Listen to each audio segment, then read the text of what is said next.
All right. Well, good morning, everybody.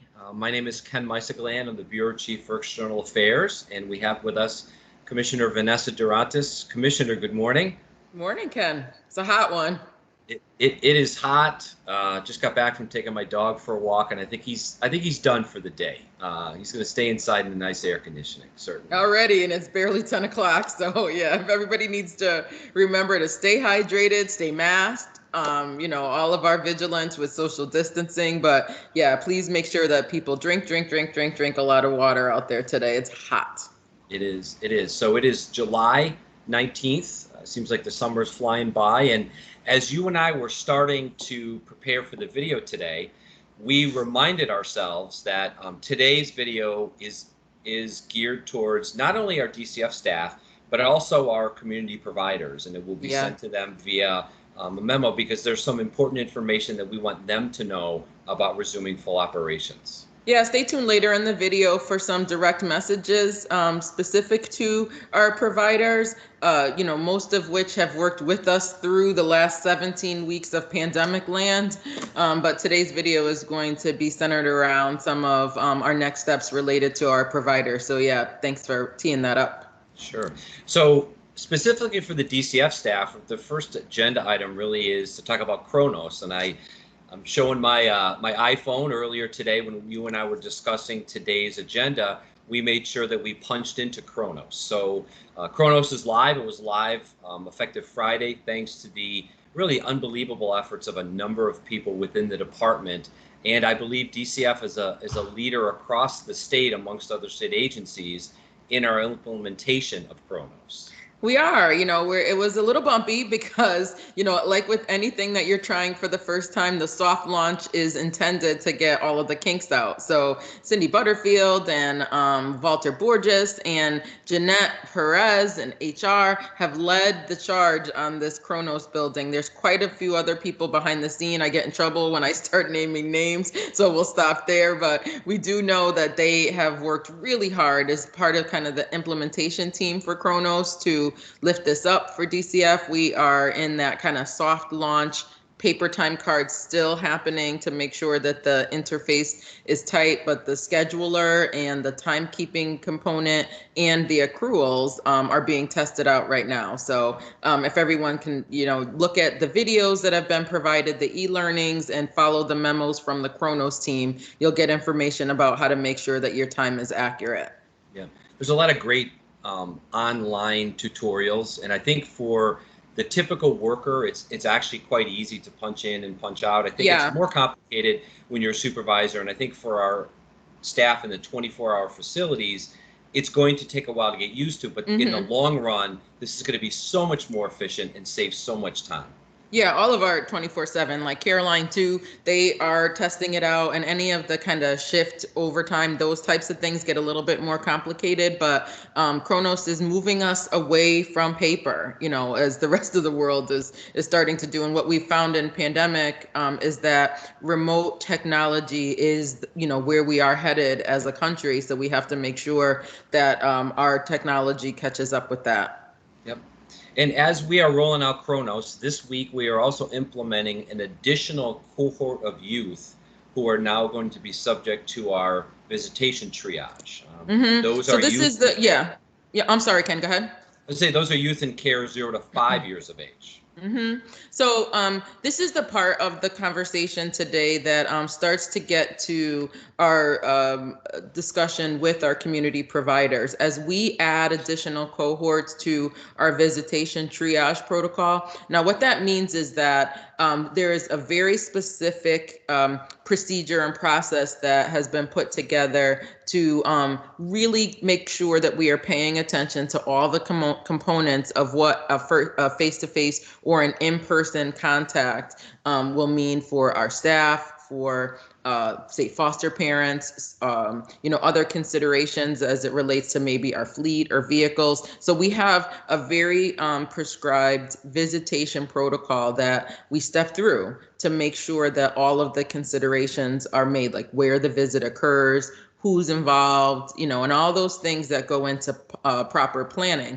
And so what we've decided to do is be really slow with introducing different cohorts of kids. So our first group of kids were relaxing the visitation restrictions at the facilities. Then the first group of kids into the visitation protocol were kids that were within 3 months of reunification. We had some of our really tiny, babies that were just born, that were in that first group that we, approved to have some discussion about in-person visitation. And now we are adding kids under 5.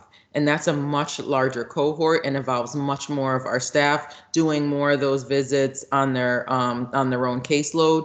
It's adding more of our staff who may have to come out of their homes to be able to effectuate some of these visits. Again, virtual visits is preferred. We are still not outside of the woods out of the woods in transmission. Connecticut has done a tremendous job, and what you'll hear later in the video is our data as it relates to COVID positive staff members. And what you will see is that, because of our efforts to be very cautious here, we have minimized DCF's footprint in the transmission. So by adding this additional cohort of kids to the visitation triage potential, you've increased another group of people who will potentially come out of their homes to interact and do more of our work. And so we know that our providers have also been doing some of those their own assessments of when their staff will be interfacing in person and when they will continue in a telehealth environment. So, we have providers who provide kind of consultation for us in certain areas. We have providers who are providing direct service or direct care in congregate settings in the communities. We've had probably the most contact with them throughout this time because, again, they have not stopped. We also have providers that are community-based. They do either kind of in-agency kind of work with our families, or they go into communities and do work in their homes. And some of them have still been able to do their work either, like I said before, in telehealth, or they have actually still been doing some face-to-face in-person, although limited visitation. And I think what we heard from Dr. Linda Dixon earlier is that each provider is trusted to kind of make their own assessment of their organization, to see what they can and can't do. We know that there are limitations. You'll hear from our fiscal division, and the first quarter payments have gone out for this new fiscal year. But I also know that to balance the needs of the providers and make sure that our families get what they need, there's that tight connection to fiscal, to our program leads or PDocs, also with our systems folks, and making sure that any questions providers have, there's a connection or a tether to the department. Our community and clinical supports and under Joshonda Guerrier and Nicole McKelvey Walsh and the TFC network, all of the providers have someone within the department that they can connect to ask those fiscal questions or ask those operations questions. But we really are trusting our provider partners to make those assessments of their organization, make their assessment of the service types they're responsible for, and then make the safest choice that still gets their families to get our mutual families' needs met. Right. And I think in the conversations we've had amongst ourselves and the executive team and with other individuals in the department, the message is, like you just said, we trust our providers. We do not want them to feel prohibited from resuming their full operations as long as it's within their contractual obligations and according to public health and CDC guidelines. So the visitation triage and getting together youth along with our providers and their families is one example of that collaboration that we're going to see. This past Wednesday, we had really a terrific youth forum that was sponsored by a couple of our providers. That was another example of how during the pandemic we have all remained close. Yeah, so KFAF, or the Connecticut Association of Foster and Adoptive Families, provided the platform for us to conduct our youth conversation with law enforcement. Another one of our providers was Abdul Muhammad of My People's Clinical Services, served as the moderator. And boy, I tell you, that conversation was very telling. We had a West Hartford Police Chief, Vern Riddick, who provided the law enforcement perspective. We had Detective Andrea Saunders, who, exposed some of her own lived experience. She's currently a foster parent for us, but she mostly talked about her role as a law enforcement officer in the Waterbury area, but she also talked about herself as a child who had spent some time in foster care. And I think that resonated a lot with our youth who were on the phone. The conversation was not an easy one. And, we have been telling people that these conversations, you've said it a lot of times too, just in terms of the comfort level. Right. They can be uncomfortable yet safe. And just because they're uncomfortable does not mean the conversations are not safe. And that's an important distinction. You know what it reminds me of too, Ken? This week we also, on the same day, it was really prophetic, lost two civil rights icons, Congressman John Lewis and Reverend C.T. Vivian, who, were, when you think about being active in kind of that anti-racist discussion, these are people who gave their entire life of public service to doing something about inequality. And, when we discussed safe but uncomfortable, one of the things that people will hear associated with Congressman Lewis is the phrase good trouble. Congressman Larson talked today about him being the conscience of our legislature in Washington, because for so long he, held folks accountable for injustice. Governor Lamont ordered that our flags in Connecticut be held at half staff because of that. And so, as we think about the youth forum that we just had, and people continue to write into our racial justice mailbox, and people continue to ask for more information and how they can learn and how we can advance the department's efforts, look up the Freedom Riders, look up those two civil rights icons that just lost their lives, their lives just ended this week, but lives of service, lives of, people who actively did things to kind of propel us here and almost hand the baton over to us to be active in our efforts towards equality and justice. And so when we have those conversations with our youth, we lift up the community that they are living in, and they're trying to learn how to navigate. And that's what we heard come through in our forum with them this week. So, as our providers continue to work with our young people, as our providers continue to work with our families, they too have to take this journey within their organizations to know, where they are developmentally and what information that they need. So, anything that the department can do to partner with our providers as they evolve their work in equality and justice is also an area of partnership that you'll see hopefully come alive over the next few months, more so than it has in the past. Do we have any additional provider information that we will lift up in a memo that you have in your notes? I think we've covered pretty much the basics. I think we want to remind our providers that through our COVID-19 dedicated site, which is on the internet, which we'll include the link to in the memo again, are all of the memorandums and our daily newsletters and our videos that you and I make every Sunday, where we are providing guidance internally to the DCF staff. So we really would encourage our provider and partner community to take a look at that site, not only for the resources that we have for families, but also for all of the written and visual communication that we have to our staff, and so much of that pertains directly to them. Yeah, and a lot of our providers not only have already submitted information and suggestions to our COVID-19 mailbox, but they participated in that work group that was led by Elizabeth Duryea, Melanie Sparks, and Kim Nilsson.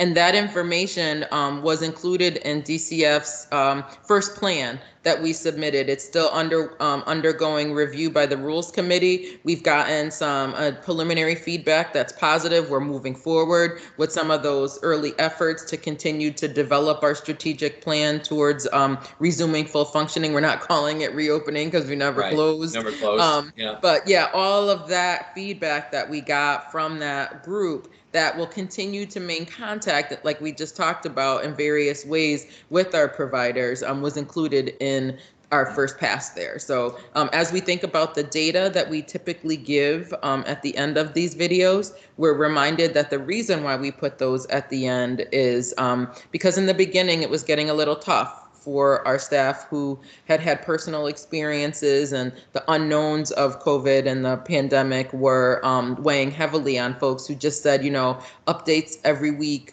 with the details are getting to be a little bit intense. So we, purposely put the data related to DCF COVID positives at the end to give people the opportunity to log off if they'd like to. So if staff would like to, or any of our providers or students would like to, and not hear those statistics, now's the opportunity to shut off the video. And our last segment is advising those who are still watching of what those numbers look like. So can we continue to get through risk management, any provider COVID positive? So we want to encourage the providers who are listening to this data portion of the video to continue to have your direct care staff who test positive, continue to funnel that information through the processes and protocols that have been established for that, because we do our own tally of that. We also have 36 DCF employees who have tested positive. And now significant this week in our updates is that we added one more staff member to that number. And what it showed us when we did our contact tracing assessment on that particular case is some of the restrictions that we put in early on, the permissions for telework and remote work, have paid off, because we saw very minimal transmission in the workplace, if at all, throughout this process. And the additional one staff member, it didn't appear as though there was any contact tracing to any peers, in the workplace, clients or provider contacts. So some of our vigilance in that area has paid off. We had no new children test positive this week. Significant last week were the 3 services post-majority youth that were all in congregate settings who had tested positive. All 3 of them were asymptomatic or quasi-symptomatic, as Dr. Taylor pointed out for us, which brings our total to 18 kids that we're working in conjunction with those providers to make sure that everybody's medical needs are met. And then lastly, which is the area and the cohort that we believe has been impacted the most, is our foster parents. We are at 68 COVID positive foster parents. 42 of those are core or kin, and 26 are TFC. We have the permission from OPM to increase the foster parent rate to a medically complex rate when there is a positive caregiver or a positive child in their care. So you want to make sure that we track those very closely, not only to make sure the children get what they need, but the foster parents are adequately supported during that time. And I think that's it for data and statistics. Anything else that we have that we wanted to share? No, I think the only other point is that we believe later on this week we'll put out our yet another monthly Spotlight on What's Right newsletter, and this actually highlights partnerships amongst the department and our community partners in general, which highlights specific families who are aided by all of those efforts. So it's a nice way to really see, when we all put our efforts together collectively towards the same goal, the real life families and youth that are helped. So we look forward to that coming out hopefully towards the end of the week at the latest. So, and this week also marks the special session. Our legislature was called back in by the governor to tackle 4 key areas. That's the police accountability stuff. That is the safe voting conversation that they're having over at the Capitol. That is the telehealth that we just talked about, looking to increase it beyond the technical emergency that I think is set to expire the beginning of September. And then the last piece is something about the stabilization of insulin and the cost associated with that. So it's a really tight agenda for the special session, and we as DCF are prepared to contribute in ways that help us move to the end of this legislative session in preparation for our next one. Absolutely. So, as typical, we're gonna have a busy week, both ourselves and our provider community. So stay safe, stay healthy, and don't forget to punch out. Don't forget to punch out in the Chronos land. Right. So, Thanks, Ken. Stay all safe right. and stay healthy. You too. Bye All bye. right.